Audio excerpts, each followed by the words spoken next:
I do think that teaching has a performative element sometimes. Largely that performative element is about inspiring students, usually. Once that part has been done, that's when the teacher needs to get out of the way and give the students the opportunity to take that inspiration and turn it into things that they've actually learned. So it's about designing learning activities that are really interesting, designing activities that give the students the opportunity to get feedback, making sure your assessment is aligned with that as well. I guess I see the performative aspect being mostly at the inspiration point, but then after that, that's when I need to get out of the way.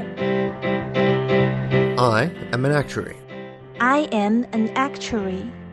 I am an actuary.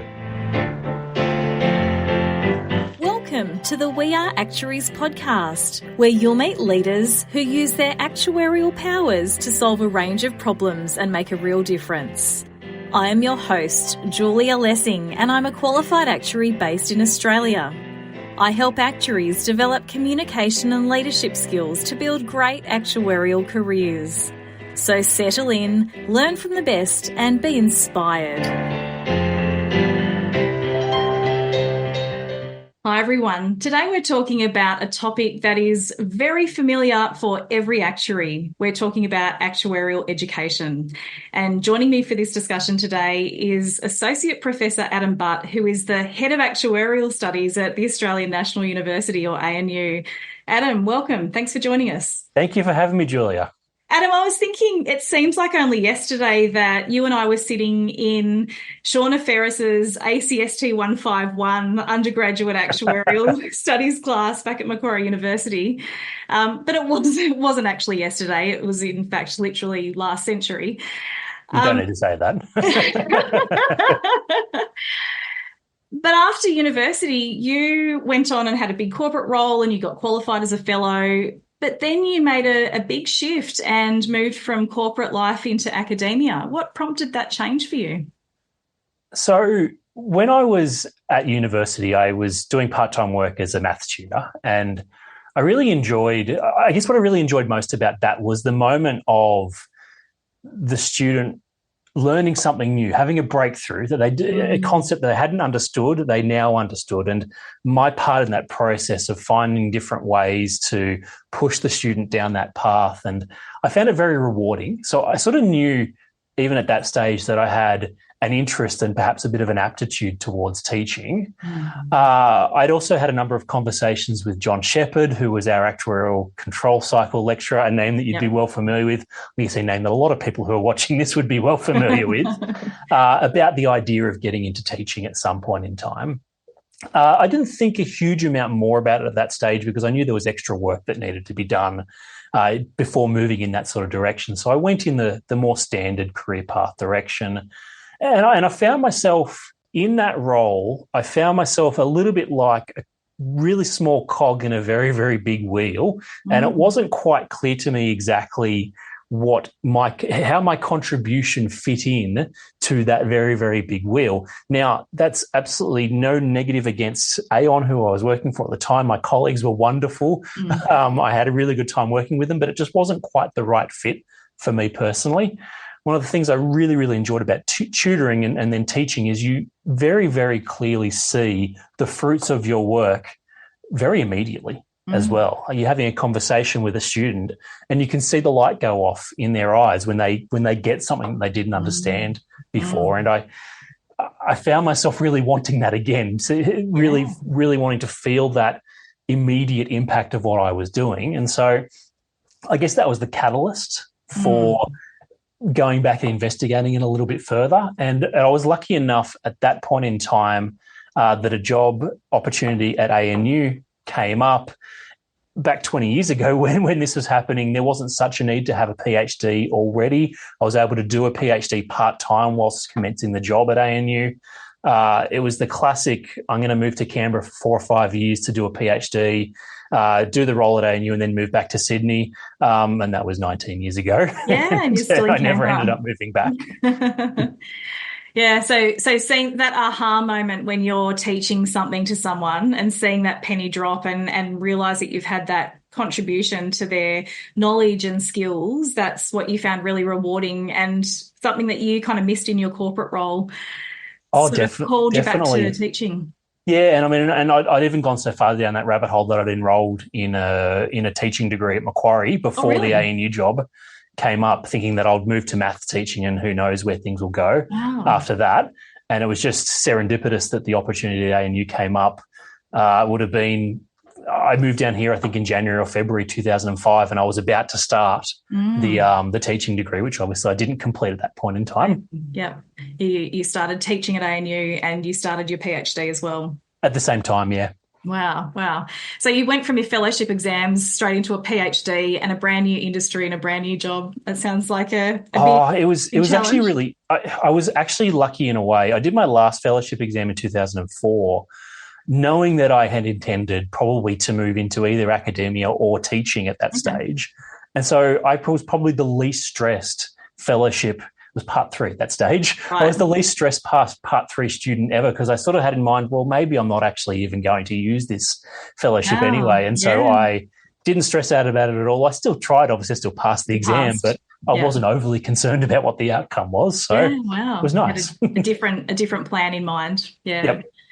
So, Adam, it sounds like you really had that calling to teaching, as many teachers and great teachers do. That it's a calling, and there's something, that immediate reward of being able to teach someone something that was something that you really wanted to do. It fits my personality. It's your personality. Yeah. Okay.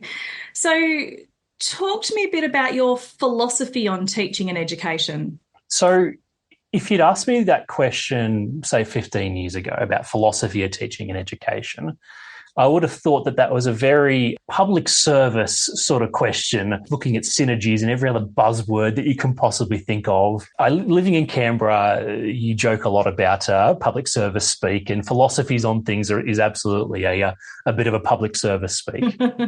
I was very lucky that I was able to enroll in a Master of Higher Education at ANU just after I think I finished my PhD. I believe I was the very last person to graduate from that degree at ANU before they canned it.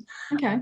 But the structure of that degree was a lot of personal reflection and investigation on teaching philosophies. And I learned a huge amount during that process. And I think that the book that affected my philosophy on teaching the most was a book by John Biggs and Catherine Tang called, I'm going to have to look behind me now, it's in my list of books up here.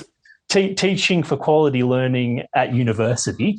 Okay. And I read that as part of one of the courses I was doing in the Master of Higher Education. And it talked a lot about a concept called constructive alignment. Constructive alignment? Yeah. Okay. So you start with what you want the students to learn, and that is at the forefront of absolutely everything you do. That drives the learning outcomes that you write for the course, and that's your starting point. Then you move to assessment. And you go, okay, cool. How do I design a piece of assessment that ensures that I'm assessing the learning outcomes that I have written to start with? And then I move back from that assessment to the teaching activities. And I think, how do I design teaching activities that give students the best opportunity possible to succeed at that assessment, which is measuring whether they met the learning outcomes or not? And that, whilst I might have been doing that a little bit to start with, I'd really never thought of it from that perspective before. I'm thrilled to see that the Institute has moved in that direction in the last 5 years or so. We would both remember back doing part 3 exams, those horrible moments when you open an exam paper and you look at a question and go, I've never seen this before. Yep. What is going on? How do I answer this question? Yeah, because a volunteer fellow who had done a great job of coming up with a great exam question, but maybe has 15 or 20 years experience and hasn't been involved in the teaching, has written this really interesting and maybe topical exam question. But as students, it was quite a disconnect from what we learnt. And when I say learnt in air quotes, because our learning was a matter of getting a copy of the textbook and reading through it and maybe going to a couple of tutes and then turning up to an exam. And so it felt a little bit like pot luck, whether you would succeed in those exams or not, whether you'd seen that particular topic. And I really give the Institute a big thumbs up for that move, because I think it's had, I mean, obviously the pass rates have increased enormously, but I think it's actually very clearly because of the fact that the teaching is now aligned throughout all of the fellowship and the actuary program courses that the Institute teaches. So that had a really big impact on the way I approach course design, and I'll talk a little bit more about that later probably. But that's that's the teaching philosophy, I guess. There's also an education philosophy as well. Okay. And to me, the key element of education is it's all about what students learn. I don't really matter. I do, because I can design courses that help students to learn. But realistically, the goal is that students learn the learning outcomes. And so if my courses and my teaching are not doing that, then I'm doing something wrong. So often my goal is to get out of the way in terms of providing opportunities for students to learn, giving them the tools they need to learn, and being a resource for them to assist them in their learning, but making sure they've got the space they need to succeed in their learning. It's all about students, not about me. It's all about students. That's really interesting, Adam, because often you do see teachers who are often called to the profession because they want to help, but they also want to impart all of their wisdom and knowledge, and they see themselves as kind of the head of the classroom or the head of the learning. When you say you need to get out of the way to facilitate student learning, what does that look like? How do you do that? So I do think that teaching has a performative element sometimes. Largely that performative element is about inspiring students, usually. Once that part has been done, that's when the teacher needs to get out of the way and give the students the opportunity to take that inspiration and turn it into things that they've actually learned. And so it's about designing learning activities that are really interesting, designing activities that give the students the opportunity to get feedback on what they're doing, whatever that feedback might look like, making sure your assessment is aligned with that as well. So I guess I see the performative aspect being mostly at the inspiration point, but then after that, that's when I need to get out of the way. Yeah, and I think students learn so much more when they're doing things themselves rather than just passively listening to someone talking at them. So, I mean, most of us feel that way, whether we're students or teachers, but definitely. And one way that I sort of address that issue in a big class size, because it's quite difficult in a big lecture to get students active learning. It's effectively what you were just talking about before. Yeah. So I find the student-to-student interaction is probably the most important aspect of those classes, because I can't interact individually with every student in my class. But if I require students to interact with each other, then they're testing their learning constantly in terms of, firstly, whether I can make a coherent argument to a colleague, and secondly, whether my colleague understands that or not. It's a really strong way of bedding down some of the learning that students might be doing on their own to start with.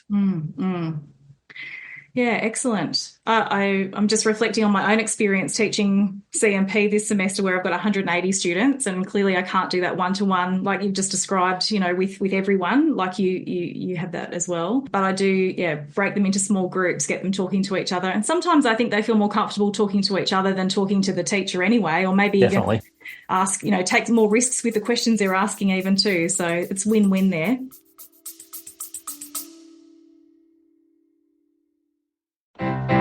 You're listening to the We Are Actuaries podcast, brought to you by Guardian Actuarial. For more information about our guest and today's episode, head over to guardianactuarial.com.au/podcast. Yeah, completely agree. There's challenges with doing it online as well, but technology is improving. I've used breakout rooms on Zoom, for example, pretty extensively, and that tends to work quite well in terms of getting that student-to-student interaction. Yeah, I think it does too. And thinking about some of the, I teach a lot of not just postgraduate, but kind of more professional type, leadership training, that kind of thing.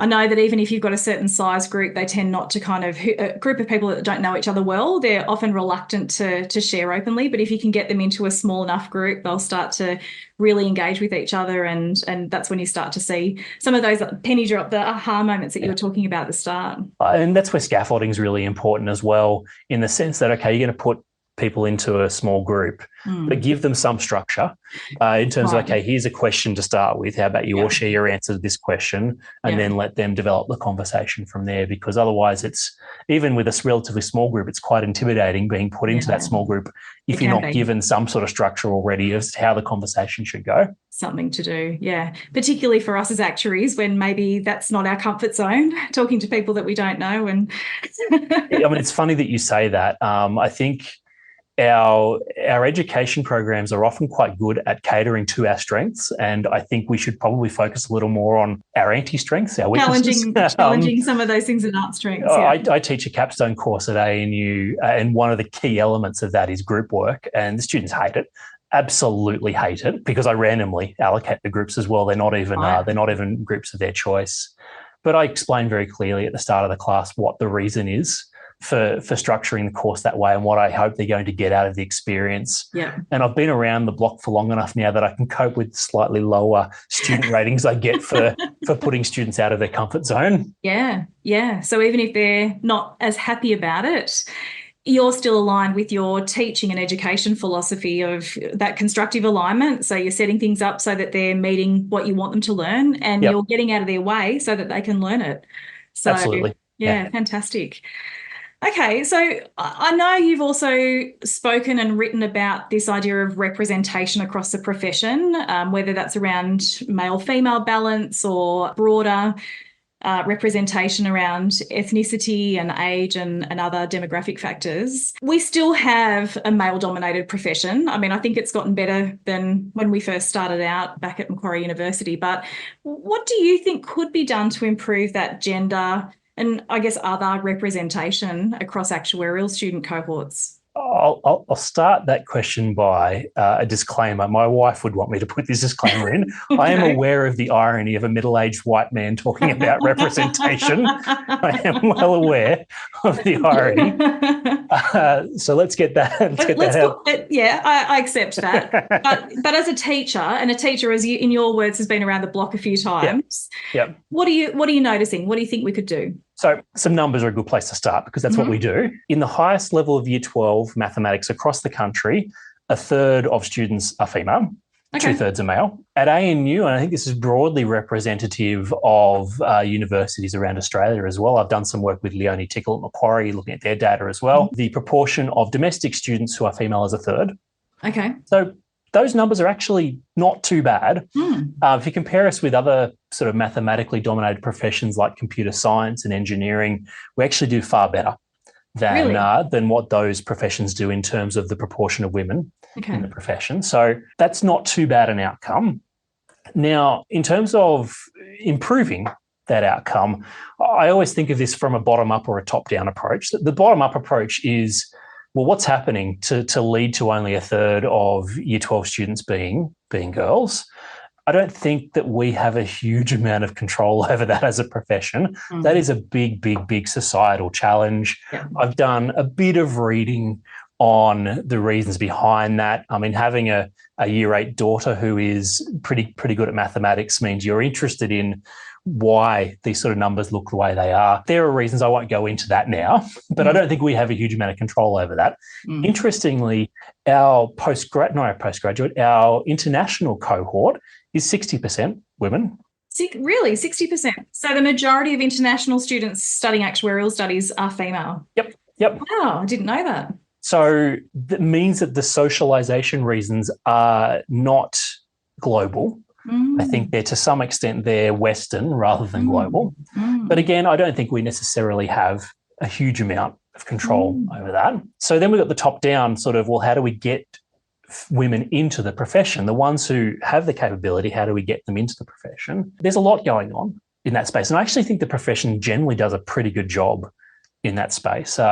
Anecdotally, I have a lot of conversations with students towards the end of their degree who are thinking about their career options. And a conversation I pretty much exclusively have with women and not men is, I've got 2 job offers, I don't know which one to take. Right.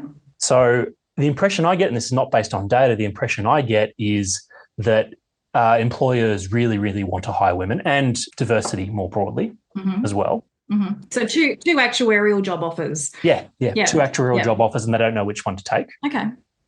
My answer to them usually is, it matters less than you think it does. I understand why. You feel like it matters a lot, but it probably doesn't matter that much. Anyway, putting that to the side, I think we're doing a reasonable job. Now, looking at getting women into the degrees, one thing we've focused a lot on at ANU is making sure that we are visiting schools where there are a good number of girls who are doing well at mathematics and presenting the profession in a really, really positive light.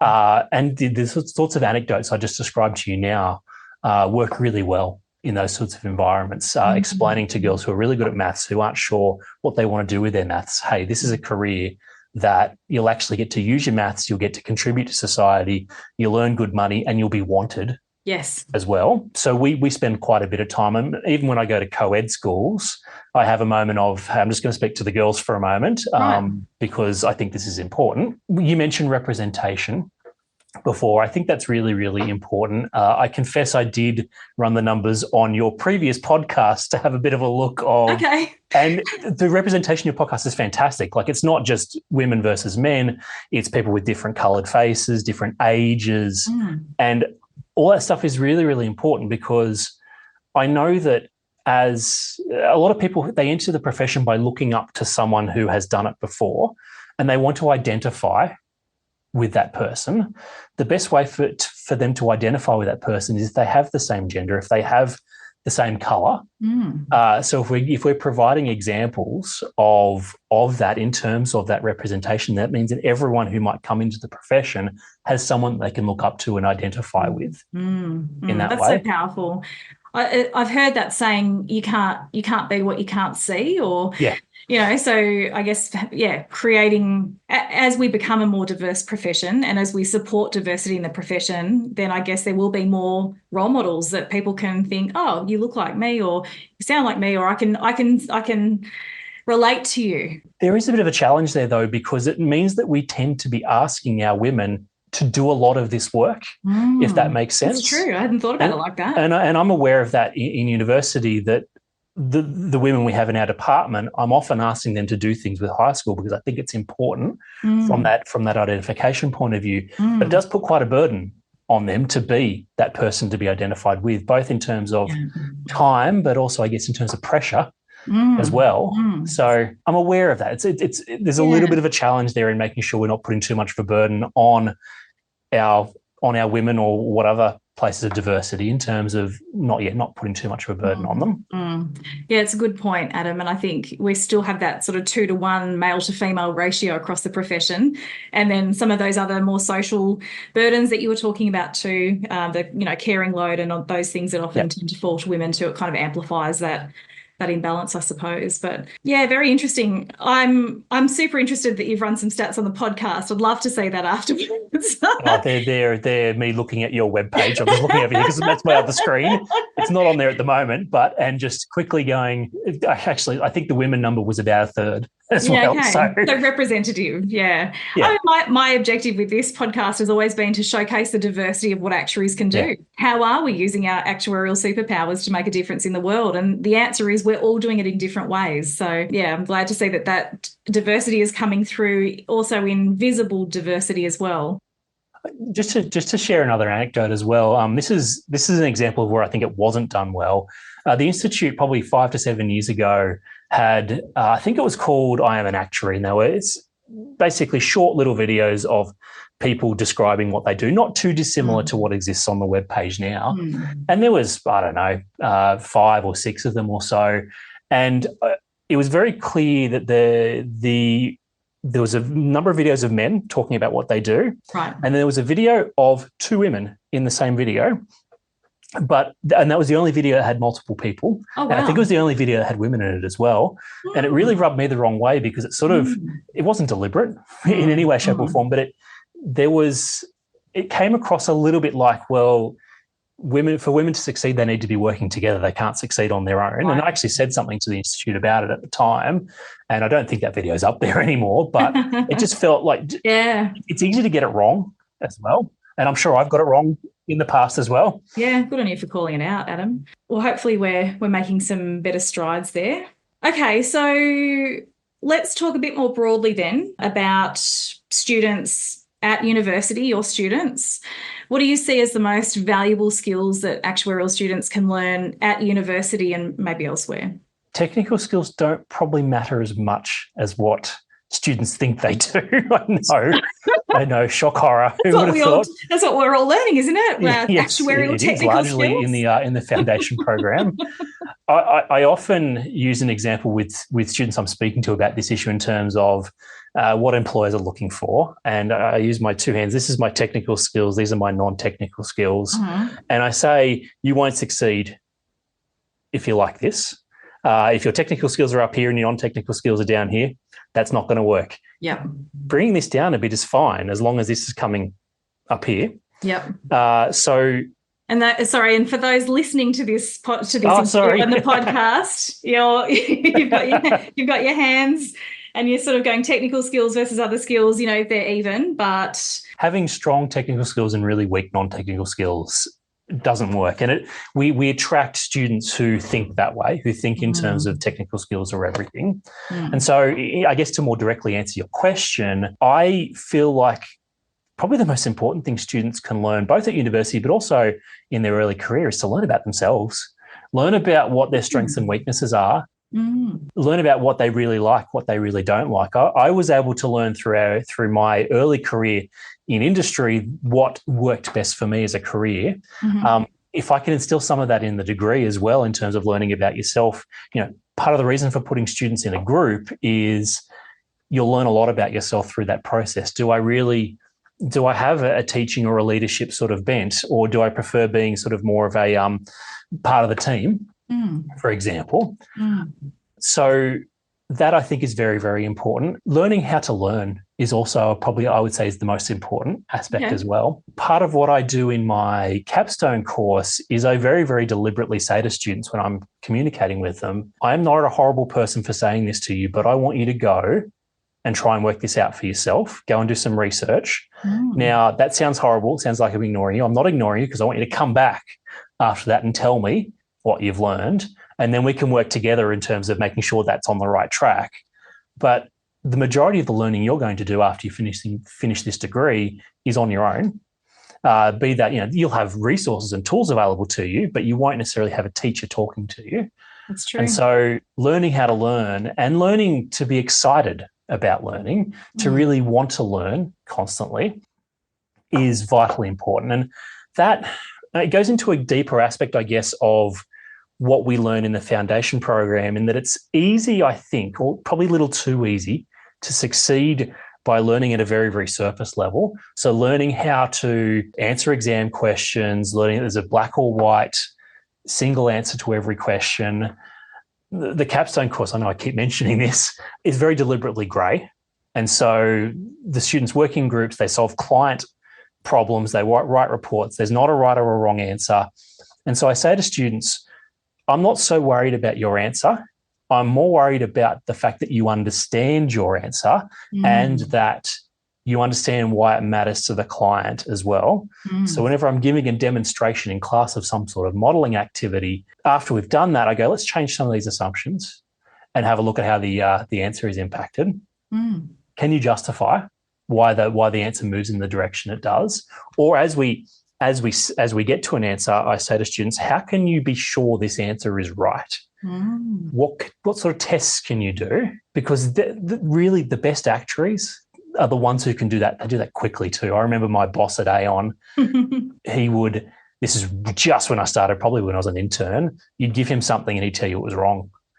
Right. And he'd done no analysis on it. You could just smell that it was wrong. You just knew it was wrong. And I had no idea how he did it. I think I know now. But at the time I had no idea how he did it.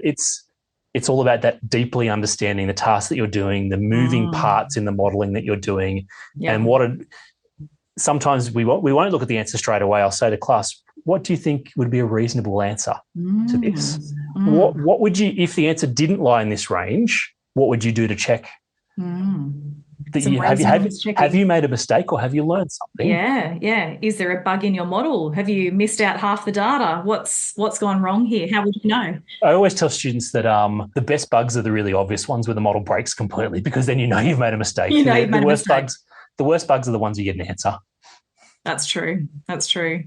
And it's such a big shift, isn't it, from when we are doing those, year 12 mathematics courses for the end of high school. There is a right and wrong answer on those maths papers. Yep. But by the time that we're practicing as professional actuaries, there's rarely one right answer anyway.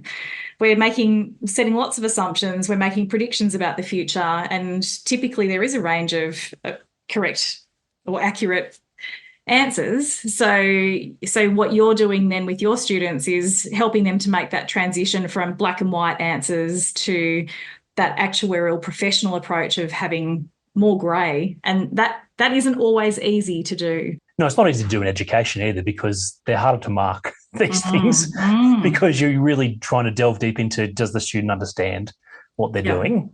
Yeah. Okay. So valuable skills for students to learn at university is to learn about themselves and also to learn how to learn and to really start thinking critically about what they're doing and their processes, and that will set them up for not just a great actuarial career, but hopefully for a great life around that actuarial career as well. Yeah, and I'd add to that, making connections, learning how to communicate, getting involved in student societies, getting involved in other activities that further your networks is really, really important. Actuarial students in general are not particularly good at that, and I'm hopeless at it too, so I completely get it. Learning how to be, it's almost just learning how to be more comfortable with it. Social anxiety it's pretty common amongst actuarial students. And so just exposing yourself to opportunities to learn how to deal with that better is really important. Yeah. Yeah. So much to think about beyond the technical, isn't there, Adam? We haven't talked about technical at all. So, Adam, it's been great to hear a bit about your journey into academia and teaching, a bit about your philosophy around education and teaching as well, and about making that student-centred and supporting the best learning outcomes for students so that they can learn what they need to learn. We've also talked a bit about representation and balance across the profession and what we can do there, and how I think sounds like we are doing some good things, but maybe there's some more that we can do. And you've also talked about the valuable skills that actuarial students can learn, and it's not just about their technical skills, it's about learning about themselves and also learning about some of those more applied practical skills to be great actuaries as well. So, Adam, I've got one question to finish with, and it's this. What is one tip that you would have for an actuarial student, let's say a first-year actuarial student, who really wants to they're great with their technical skills, but they want to set themselves up for great actuarial career success? Join the student society and get involved would be my biggest tip, because that'll give you the opportunity to learn some of those non-technical skills. Excellent advice. Adam Butt, Associate Professor of ANU, Head of Actuarial Studies, thank you so much for your time today. It's been absolutely wonderful hearing some of your experiences and your tips and advice for students. Thanks for joining us. Thanks, Julie. It's been a pleasure. So there you have it. Real life stories and practical tips from a leader using their actuarial superpowers to make a difference in the world. If you enjoyed this episode, feel free to get in touch, subscribe, leave us a review, and share it with your network. You'll find details from today's interview in the show notes below and on our website www.guardianactuarial.com.au. Until next time.